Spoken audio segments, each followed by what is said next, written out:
শরীফ উসমান হাদি আজকের তার লাশ আমার কাঁধে বহন করতে হচ্ছে।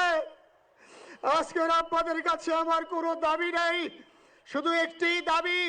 7 থেকে 8 দিন হয়ে গেল দিবালোকে প্রকাশ্যে রাজধানী ঢাকায় জুমার নামাজের পরে খুনি প্রকাশ্যে গুলি করে যদি পার পেয়ে যায়, এর চেয়ে লজ্জার আমাদের আর কিছু নাই।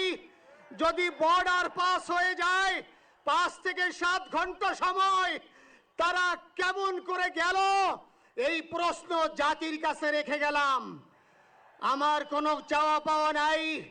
আমার ভাই উসমান হাদি শহীদ হয়েছে, ওর শহীদি তামান্না ছিল।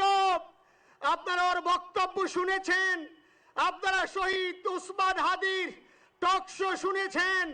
ও সব সময় শহীদি তামান্না করত। হয়তো আল্লাহ তাআলা ওর শহীদি সেই মত নসিব করে দিয়েছেন। কিন্তু আপনাদের কাছে আমি এই ঋণ কোনদিন আমি ছাড়ব না। আমার ভাই শরীফ উসমান হাদির বিচার যেন প্রকাশ্যে এই বাংলার জমিনে আমরা দেখতে পারি।